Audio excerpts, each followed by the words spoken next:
जाति का ये मनुष्य समाज का एक जो प्रश्न है, दुख क्या है और सुख क्या है। दोनों एक परिकल्पना है, दोनों अवधारणा है, समाज में प्रचलित है। प्रत्येक का दुख भी अलग है, प्रत्येक का सुख भी अलग है। इसलिए कहा कि सुख और दुख से जब व्यक्ति बाहर नहीं निकलेगा तब तक जीवन में आनंद की अनुभूति नहीं हो सकती। हम अधिकांश सारा मनुष्य समाज सुख और दुख दोनों के बीच में डूबता रहता है, इसलिए आनंद की अनुभूति नहीं हो पाती। और जब व्यक्ति एक बार आनंद की अनुभूति कर लेता है तो सुख और दुख से परे हो जाता है। आज से 7 दिन पहले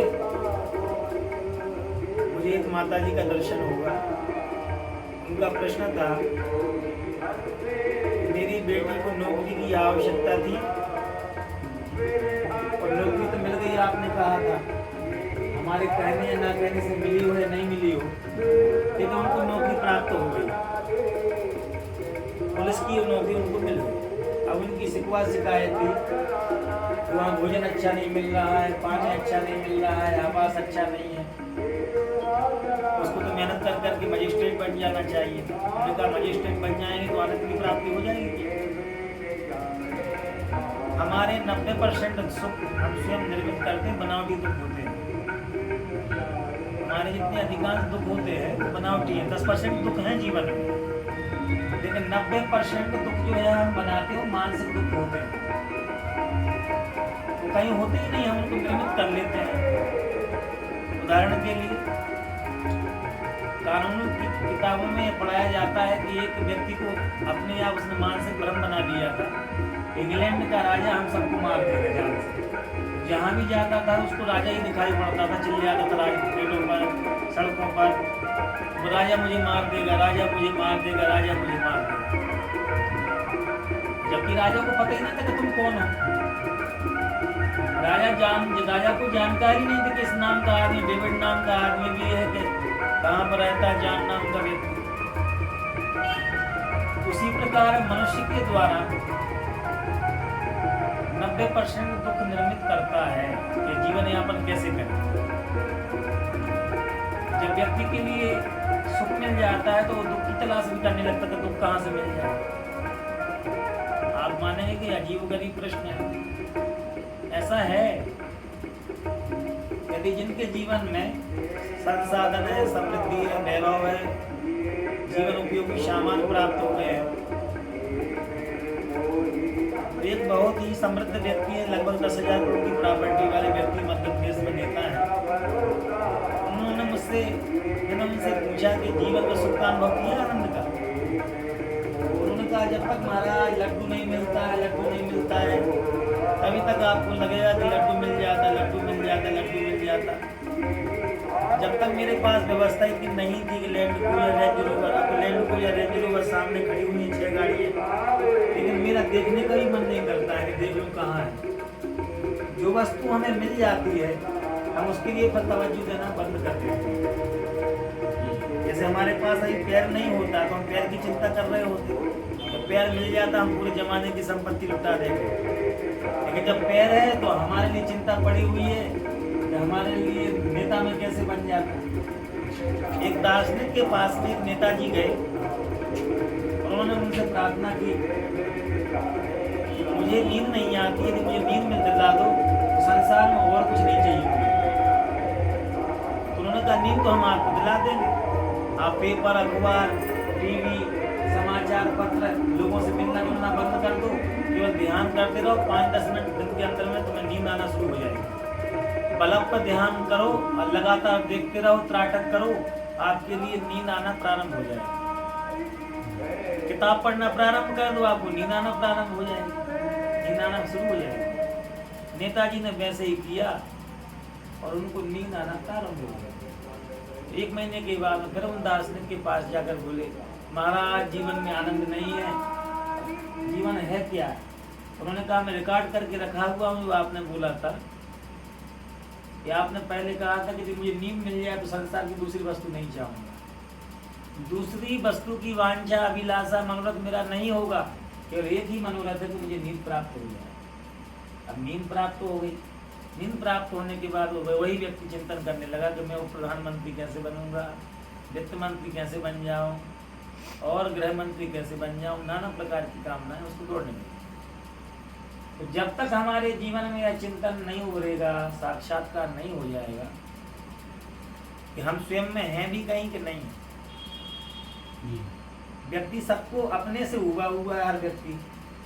तभी वो मोबाइल रात दिन चलाता है, करता रहता है, स्क्रॉल करता रहता है, रील को देखता रहेगा रात को 2 बजे तक। आपने ऐसे आदमी को अभी तक नहीं देखा होगा जो आसमान की तरफ सिर करके बैठा हो, चंद्रमा को देख रहा है। ऐसा आदमी कभी देखा?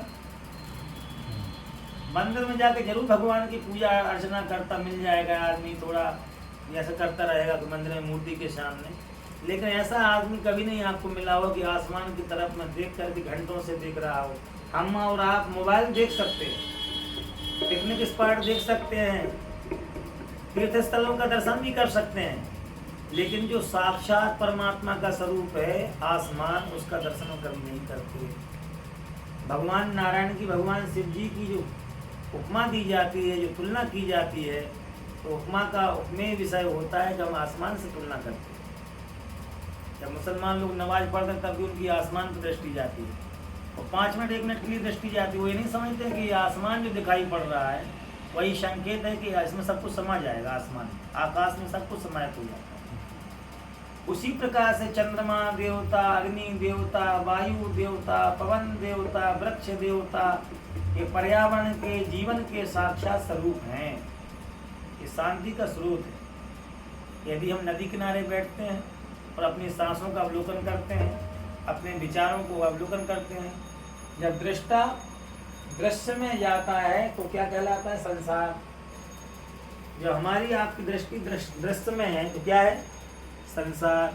जब दृष्टा अपने स्वयं के स्वरूप में अवस्थित होना प्रारंभ हो जाता है उसको कहते हैं क्या? परमात्मा। समाधि, उसी का नाम है ज्ञान, उसी का नाम है विज्ञान। क्यों? योग है साधना और समाधि है सिद्धि।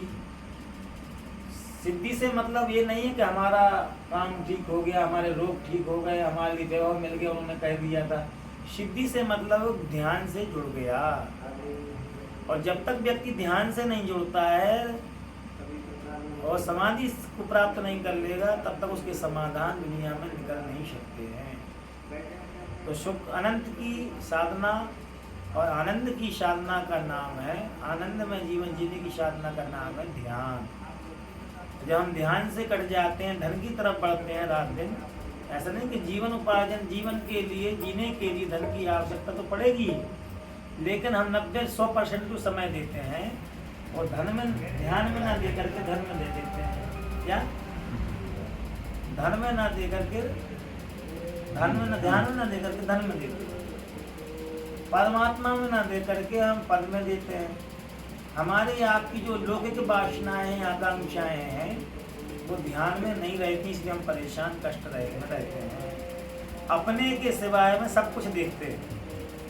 इसलिए सूत्र कहा गया है कि धन है, दौलत है, शोहरत है, इज्जत है, सम्मान है, सब बाकी है, पर तेरे अंदर तू बाकी नहीं है। तू बाकी का मतलब है ध्यान बाकी नहीं है और साधना बाकी नहीं है। ध्यान साधना है, और ध्यान साधना का नियम है कि अपने समय में से समय निकाल करके व्यक्ति के लिए, जैसे हम गप्पों को समय निकालते हैं, मोबाइल चलाने में समय निकालते हैं, दुनिया के धार्मिक कार्यक्रमों में समय निकाल लेते हैं, लेकिन अपने आप का अवलोकन करने के लिए व्यक्ति के पास में 1 मिनट भी टाइम नहीं है। क्यों? रेडियो की तरफ भाग रहा है, समाचार पत्रों की तरफ भाग रहा है, और कहीं न कहीं बात करने की उत्सुकता है, कहीं बात कर लेते, मतलब दुख बनाने की लालसा हमारे अंदर में सदा सर्वदा बनी ही रहती है। दुख कहाँ से प्राप्त होता है? दूसरे से दुख प्राप्त होता है। एक प्रसिद्ध दार्शनिक हुई है, उनका नाम था सार्त्रे। उनका कहना था the other is hello.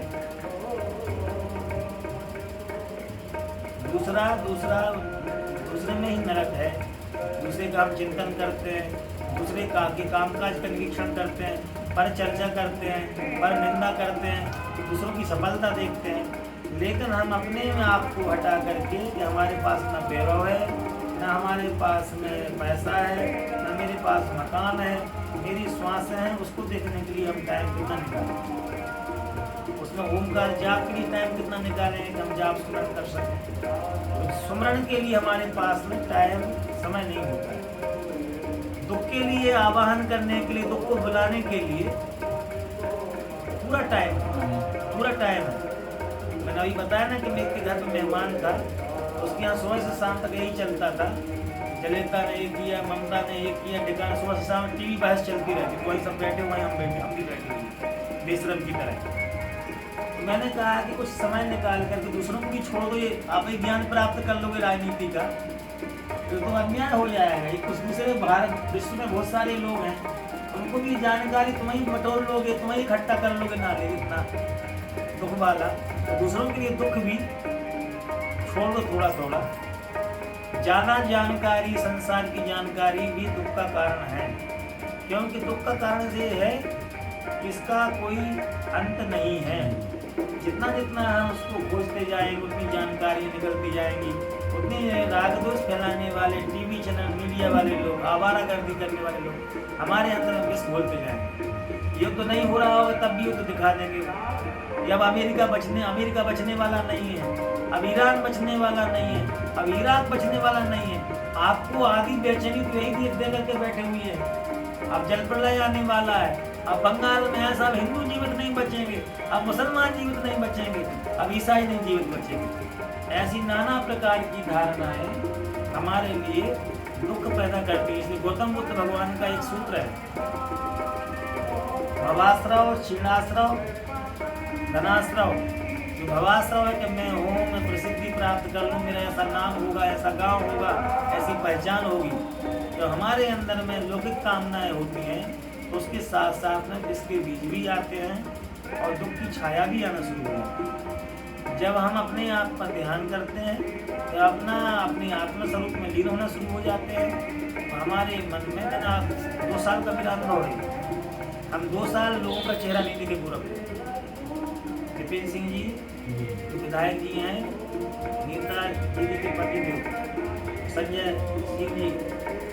Singh ji का प्लाट था। मैं 2 साल का मेरे बंद था, मैंने आदमी का चेहरा नहीं देखा, ना मोबाइल छुआ। उससे मुझे एक अद्भुत अनुभूति हुई। अकेलेपन का भी एक जो आनंद है, जो समाधि का भाव है, वो अपने आप में अद्भुत है। तो इतना बड़ा लंबा शरीर कोई कर नहीं सकता 2 साल का, यदि लोग नहीं कर पाएंगे।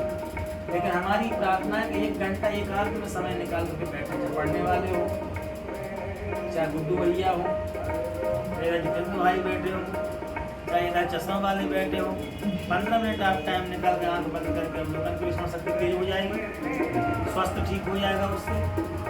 क्यों? क्योंकि हमारी जो चित्त वृत्तियाँ हैं वो सब बाहर ही भटक रही हैं, कहीं संसार में ही कहीं लगी हुई, अपने पर कभी गई नहीं। ना तो अपनी सांस देखी हमने, ना अपने विचारों को देखा हमने, ना हम अपने बारे में चिंतन कर पाए। सब पराया चिंतन है, लड़कों के बारे में, साधु के बारे में, नेता के बारे में और समाज के बारे में, फलाने के बारे में। अपने बारे में चिंतन है, एक मैं कौन हूँ और ध्यान क्या है और हमारा स्वरूप क्या है। जो हमारा स्वरूप है वो आनंद स्वरूप है, सच्चिदानंद स्वरूप है, सच्चिद आनंद स्वरूप है।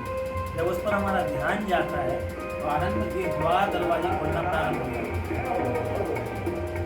ये जो चीज़ है ये जानने जैसी है, इसलिए ज्ञाता ज्ञान दे, ध्याता ध्यान दे और परमात्मा में स्थिति, निरंतर ओंकार का जाप और सुमरण करते करते कई प्राकृतिक जीवन जीने का प्रयास, छत पर बैठ करके आसमान का दर्शन और शुद्ध वायु का सेवन करते करते ओंकार का जाप करते हुए दिनचर्या को ढालें। आज इतना ही।